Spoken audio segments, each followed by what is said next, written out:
responsabilité yi entre FMI, Banque mondiale, peut-être d'autres institutions, mais lan mooy nekk tey ni nga xam ne mooy conséquences concrètes yi pour le peuple sénégalais. ah mais oui dund bu metti Hmm. parce que sa waay 4200 milliards nga war ko boole ci maanaam calendrier bi décaissement te yow amaguloo ku la lebal xaalis yaa ngi souffrir parce que déjà déjà régime yi fi jaar boo xoolee depuis temps Abdou Diouf Abdoulaye Wade Macky Sall ben l'état c'est une continuité la donc dette yooyu ñaam yëpp dañ koy boole ci calendrier donc loolu bokk na sax ci diggante lii xew ci diggante boo ko xoolee notre président de la République ak le premier ministre da ciy répercuté wu sans pour autant ñu xam ko ñoom parce que loolu sax dafay laal tuuti le deuxième livre mais bugguma ci dugg mais c'est tout simplement dama ci dugg rek génnaat parce que dafa am ay réalités yu am réalité yi nga xam ne peut-être le premier ministre dina toog parce que obligation moom wala lu mu jàpp ni moom mooy obligation mooy dafa war a toog ci parti bi nga xam ni mooy lu ñu diggan askan bi yëpp ñu def ko mooy rupture bi muy woote ñu jëfee ko mais dafa am des réalités du pouvoir le président de la République dafa am ay mbir yi nga xam ne moo fay taxawal dëkk bi donc moom mënul catégorique il faut que mu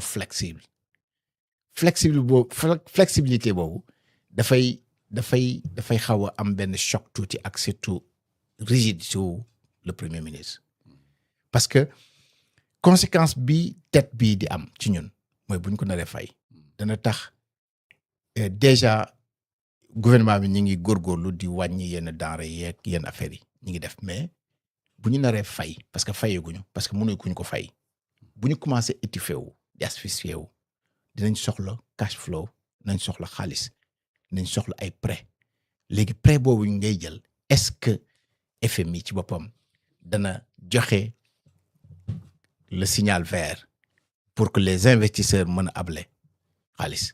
mais il faut qu'il mu am benn programme d'abord. mais c'est ça. mais programme boobu foo koy defee. c'est ça parce que. pour autant état bu Sénégal toogul di seetaan. non mu ngi wut ay pexe. yoo xam ne bokk na ci élargissement assiette fiscale bi. bokk na ci ay taxes yoo xam ne yokk nañ ko entre autres ci yenn services yi.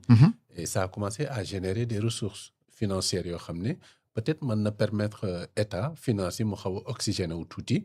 ça aussi est-ce que jàpp nga ne lu matale la wala quand même day des. non mais loolu mooy seen devoir.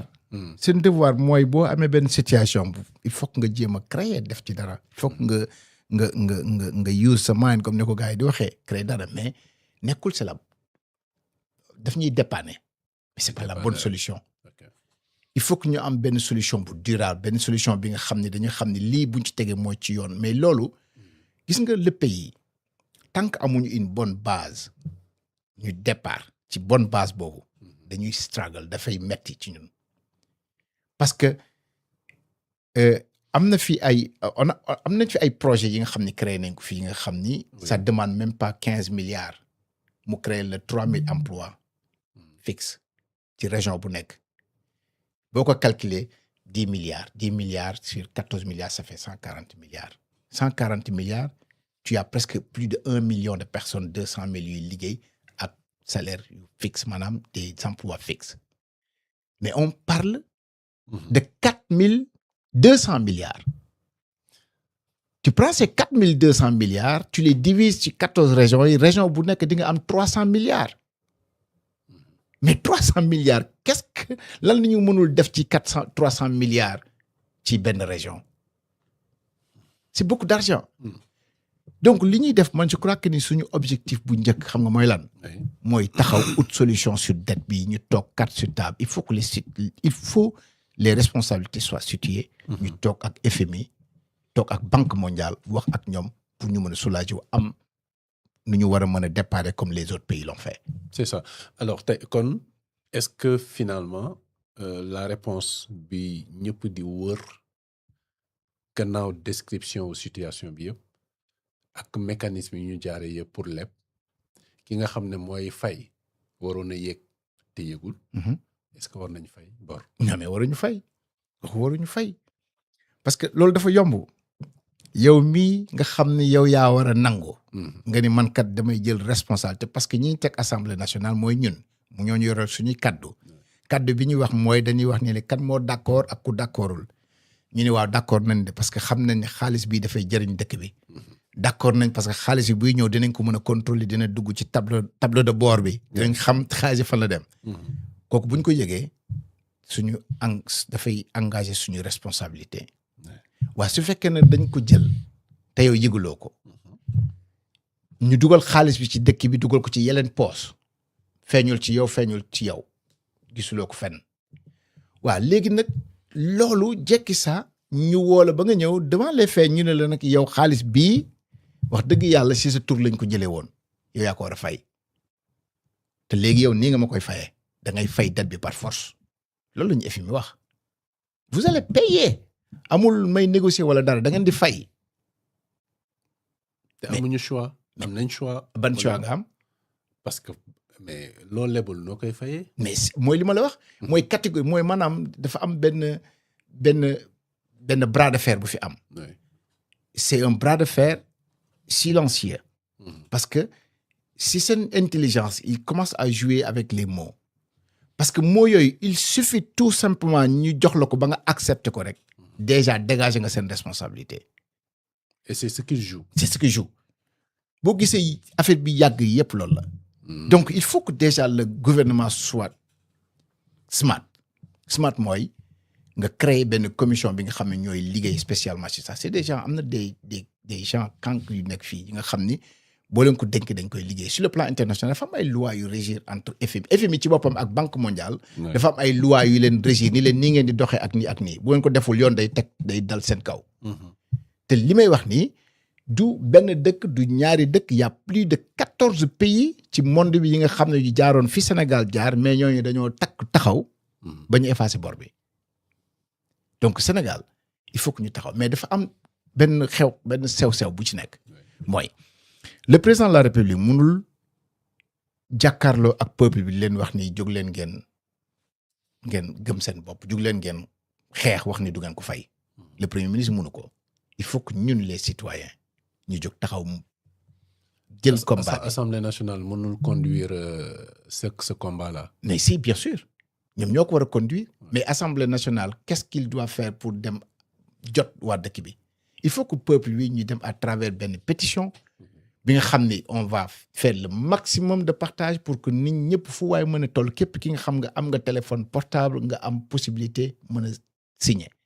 ñu am surtout quand on a bu ñu atteindre 5 millions ou 15 millions ou 20 millions whatever ñaata millions bu ñu ko amee 18 millions bu ñu amee 16 millions wala 17 millions parce que c'est un combat national kii amul ay opposition amul ñu nekk ci au pouvoir bi amul dara on parle du Sénégal mi ngi mel ni Sénégal tey di dem final ak Maroc wala muy dem final ak beneen dëkk ñëpp ils sont derrière Sénégal nga nekk ci opposition nga nekk foo mënti doon kii c'est un combat national. Mais Ousmane dañuy indexer le FMI. D'avoir prêté de l'argent mais bi muy leble ces outils de contrôle n'ont pas été assez efficaces d'accord. mais ñi nga xam ne ñoom ñoo représenté woon l'État du Sénégal. ñi nga xam ne ñoo war a jot ci alal gi. au lieu ñu yóbbu ko trésor. jaare la ko ci yeneen i voies. ba nga xam ne soit institution bi war a avoir l'œil sur ça muy Assemblée nationale gisu ko askan wi waroon yëgul. mais ñooñu moom ku leen raw. mais kenn raw leen moo tax man la foofu la seen responsable dañ leen koy partager ñoom ñaar. mais oui. mais ba tey Sénégal aussi Sénégal kenn mënu si dindi responsabilité am. mais Sénégal comment. parce que ñu dénkoon ñoom ñoo contracté loolu. waaw mais xam nga Sénégal après li ma comprendre ci li nga expliqué. mais xam nga Sénégal bi mu dénkee joxe ay responsabilité ay ministères ak ay nit. dafa am charte yu mu teg. charte yi nga xam ne dañ koy ñàkk respecté charte yooyu. voilà dañ koy teg charte yooyu dañ koy teg donc cela veut dire que le créancier même FMI buy lay jox xaalis moom xam na fan la war a jaaree xaalis bi. fi may bëgg a waxee foofu mooy. ce que doit être l'intervention de la justice en ce moment-là. parce que mënuñu ne dañuy réclamer à ce que ñu bañ a fay dette bi. mais d'accord bu ñu d'accordoon ne kon duñ ko fay. fa lay yem wala. mais ça non c'est-à-dire ce n'est pas parce qu'en fait population bi day jóg rek def ay pétition wax ni way duñu fay parce que xaalis bi biñ koy contracté à notre non yëguñu ko fekkee wuñ ko loolu day yomb trop quoi du dem. non au cas où ñu dem ba. bu mu aboutir. oui voilà loolu bu ñu ko jëlee ba pare dañ koy jaarale assemblée nationale porte le combat ak la commission bi dem sur le plan international l'organisation des Nations Unies boo demee seen article 1 article 55 li muy wax dafa leer nañ peuple bi dañ leen war a xaalis booy jël wala lépp loo mën def dafay fekk yow nga nangu ko ak sa teewu bakkan. loolu bu ci amul dette boobu mën nga ci wax ni doo ko fay. donc ça veut dire que bu ñu ko yóbboo sur ça. dootul responsabilité dëkk bi parce que dafa am FMI dafa am ñaari rôle yu mu am ci dafa am ñaari responsabilité dafa am responsabilité en tant que créancier ba pare am responsabilité en tant que contrôleur mais su fekkente ni dafa fayee ñaari responsabilité moom dootul mën a taxaw di ñu imposer di wax ne nii ngeen di fayee je sais pas si tu me fais comprendre c'est-à-dire foofu la il faut que déjà les responsabilités soient situées boo gisee Ousmane Sonko mi ngi ni tekk bu wax li muy wax pare toog foofu la ñoom ils le savent moo tax ñuy dem ak di dellu si ils vont envoyer beneen commission donc état day xaar ñoom si seen bopp FMI ñu assumer seen responsabilité et ñoom ils vont pas le faire ils vont continuer à utiliser des mots li nga xam ne moom la ñu mës a def mais l'Occident c'est ça moi je trouve que ni c'est une politique bi nga xam ne dañ koy def pour mën a appauvrir les pays moi sincèrement je le vois de cette manière il va falloir maintenant qu'on soit lucide ñuy créer suñu propre politique xool naka la ñuy def ba mën a génn ci situation bi comme d'autres pays l'ont fait la Chine def na ko Russie temps Union soviétique def nañ ko il y a d'autres pays qui l'ont fait boo xoolee tey les 4 dragons là ils l'ont fait seen propre politique la ñu yore dafay metti mais jihad la donc situation la boo xam ne Afrique daf ci war a xool ngir assurer sa renaissance xool naka lay defaraatee lépp lu jëm ci wàllu finance globalement africaine. Absolument loolu mooy la renaissance africaine. mais c'est le deuxième livre bu ma bind. foofu la parce que j'ai donné des éléments yi nga xam ni Afrique foofu rek la mën a jaar pour ñu respecter ko. mon cher. tubaab yi faale wuñ ñu. soo yore woon livre bi tey di nga xool les premières pages li may wax je les ai donné des exemples mën leen ñii tubaab yi mënuñu ñu bëgg tubaab yi mënuñu ñu jàppale ba ñu développer parce que ñun suñu développement mooy seen wàcc nii la. poids bi nii la bu ñu poussé ba ñu wàcc rek ñoom ñi ngi nii c'est-à-dire c'est clair et net. balance la quoi. balance la et ils le savent donc ce qui veut dire que il faut que ñun ñu gëm suñu bopp africains yi seen bopp fokk ñu gëm ko fokk ñu gëm seen bopp am nu ñu taxawee pour ñu jox ñu cër tubaab buy wax ak nit bu ñuul mais boo gisee ci kan bi sa xol bi day metti ni ñu doon traité ak le Sénégal mais bu ñu ko defoon tey dëkku naar bien vrai que nous sommes tous des Africains mais tout simplement der bu weex la rek bu ñu ko defoon surtout ak ku weex rek nga gis léegi coow li jóg ci kaw mais dañ koy gis ci dans tout ce qui se passe da ngay gis fii ay sénégalais yi dee ci géej bi 1000 sénégalais jógee Guinée wala fa jóge Mauritanie dee ci géej gi kenn du ci wax dara benn bateau bu ndaw mooy am ñetti nit jógee Maroc wala mu jóge fenn daanu média yëpp di ci wax c'est parce que gëmuñu ñu faale wuñu respecté wuñu kon day toll fenn fi nga xam ne lii c'est une opportunité la pour le Sénégal opportunité la pour toute l'Afrique ñu jóg taxaw et ça c'est un combat africain c'est un combat africain voilà man sama gis-gis foofu la il faut que ñu jóg taxaw xeex ko léegi nag next step bi mooy lan mooy def benn pétition xamal nit ñi yëpp lan mooy suñu taxawaay ñu xeex ko mu am des gens yu nekk au Sénégal inviter tout le monde parce que du sama combat sa combat la combat wu ñëpp la képp kuy sénégalais sa combat la parce que tey soo ko fayul tey da nga ko fay say sëtaat sët danañ ko fay donc ñu taxaw xool yan manière la ñuy def ba mën a xeex ba taxaw ba FMI jox na suñu jër comme ni mu ko def ak yeneen dëkk yi waaw. comme ni mu ko def ak yeneen dëkk yi xam naa ne waxtaan bi Ousmane foofu lay yem da nga am nga un message particulier à délivrer. bi dafa jeex. oui wala fekk y a des points yooyu war a dolli par rapport ak waxtaan bi. mën nga ko def. voilà je crois que ni jaare nañ ci fi ñu war a jaar yëpp. oui du doon. nee na waxtaan bee neex moo tax nga yaakaar ne dafa gaaw. waaw non mais xam nga day toll fenn fi nga xam ni olof dafa wax ni. oui mbéjum kanam borom moo koy fajal boppam. tout à fait. je crois que ni il est temps à ce que monde bi yëg ñu. c'est dommage parce que dama am lu ma metti trop. parce que la renaissance africaine je l'ai écrit en 2024. février 2000 maa ngi ko publié en décembre je crois bien 2023. non février 2024. février 2024 laa ko publié. bi ma koy publié parce que Ousmane Sonko Bassirou Diomaye Faye dañu représenté woon benn espoir pour toute l'Afrique. espoir boobu daf ñu suscité ñun ñu bind ci. on a été vraiment très fidèle ci histoire bi nu ma fi jaare dama bëgg tey suñu sëddi bu ñu ñëwee bu ñuy lire livre bi mu mel ni fekkee nañ ko fu mu jaar yëpp ak ndëgg sërëxal li ñu ko tegal yee ak le cas de Adji Sarr le cas de Mame Mbaye Niang ak surtout téléphone bi ñu ko jël ba yóbbu ko grève de faim ak surtout les vidéos yu mu enregistré woon te mu génne woon ko ak bi ñu génnee dem vote ji jaar foofu donc c'était tout simplement rek pour mu def benn histoire ci donc bi ma bindee loolu ba pare dama teg benn scénario boobu mooy boo gisee ci titre bi dama ci def 3 personnages ba pare def ci benn buum malheureusement on n'a pas l'ouvrage ici. ouais donc li ma ci jublu woon mooy oui Sénégal dafa waroon nekk mooy début wu unité wu Afrique fii la waroon jaaree te ma ci amoon espoir dama ko yaakaaroon dama ko gëmoon. l'espoir est perdu. non mais doy na waar parce que li tax ma la doy na waar dafa compliqué dañu nekk ci benn période bu xaw a doy waar. et pourtant je l'avais déjà prédit dans ce livre. premier scénario bi mooy fa la ñu waroon jaaree ba am suñu politique africaine bu bees. créer benn confédération africaine. nga xam ne li muy def mooy dañuy imposer bu boobaa toutes les matières premières dootuñu ko exporter fii lañ koy defee. loolu dafay répercuter sur les industries ak surtout en économie Europe. Europe bi ils sont obligés pour ñu mën a def leen ils sont obligés ñu délocaliser seen ay entreprises indi ko en Afrique. loolu dafay jur puissance ci bépp côté.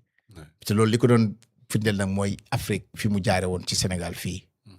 parce qu'on était bien parti mais dafa am erreur bu am moi je l'avais déjà prédit dans ce livre j'avais dit que ni su fekkente ni Ousmane Sonko ak Bassirou Diomaye Faye gouverner wuñu ensemble c'est-à-dire gouverner ensemble c'est apporter quelque chose de très parce que lu ñu mësul gis la.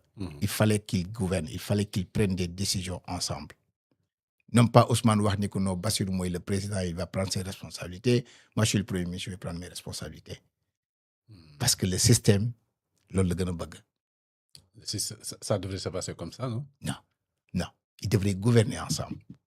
dañu waroon andi lu stratégie bu bees parce que kaala bi nga xam ne musuñu ko gis. mais loolu est-ce que mën nañ ko def Ousmane sans revoir les textes? mais oui foofu la ñu waroon loolu mooy base bi. C'était la base. mooy gouverner c'est-à-dire il faut avoir un plan d'action. c'est bien beau d'avoir un projet mais ces plans yooyu da nga ko waroon teg mesurer dans le temps. nga ni lii bu ñu yeggee telle date lii laa bëgg atteindre bu ñu yeggee telle date lii laa bëgg atteindre nii la ñuy procéder c'est-à-dire bu ngeen àndee yéen ñaar si vous êtes dans le même camp vous allez voir le chiffre pareil soo toogee foofu su ma bindoon fii léegi 6 yow tu vas voir ce 6 là 9 nga koy gis mais moi je verrai 6 suñu inverser rôle yi la même chose mais bu ñu nekkee ci même camp bi on va voir même chiffre bi ñu gis.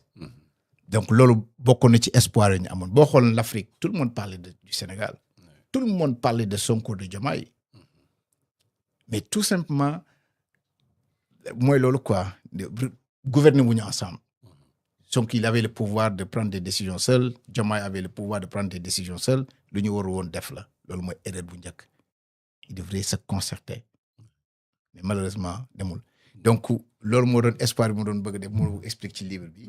donc j'avais prédit que ni loolu bu amee dina am benn moment bi nga xam ne dina am benn fracture bu exister entre Diomaye ak Sonko te loolu du woon trahison du woon dara mais c'est parce que réalité yi la priorité yi la en tant que président de la République monsieur Diomaye Faye priorité il fallait qu'il soit flexible ak affaire yooyu Sonko il fallait mu incarner rupture ak affaire yooyu donc loolu la mais en grosso modo on aura largement le temps ñu gën a mën a débattre sur le deuxième livre mais l'essence bi li may lancer mooy je voudrais que sénégalais yi ñëpp ñi nga xam ñi ngi ñuy seetaan ñu xam ni combat bi seen ay combat la xaalis biñ ñu lebloo yëguñu ko fekkee wuñ ko te teg nañ suñu charte réew ñu ni xaalis buy dugg ci léeb bi ñu koy jox ñu koy contracté maanaam ñuy leb ci turu askan bi dañ ko war a waxtaanee assemblée nationale ba ñu d'accord ko. ñu jaarale ko trésor public.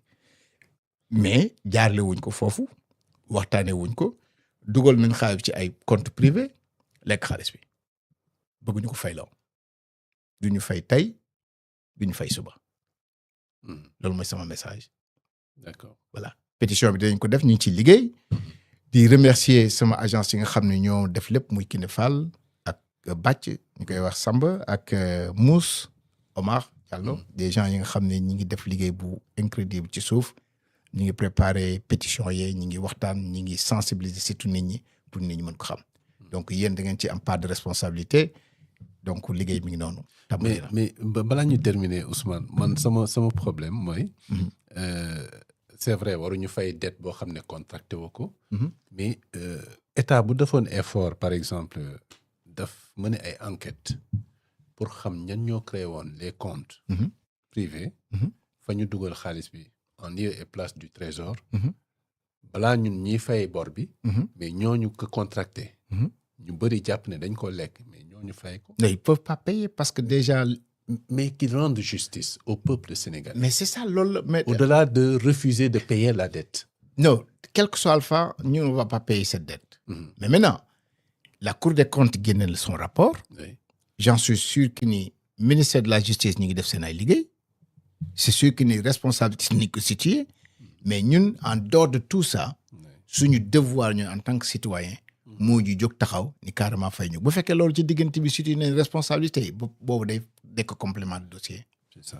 C'est ça. D'accord mais nañ am au moins fu ñu sukkandiku pour wax ne fay ñu ko.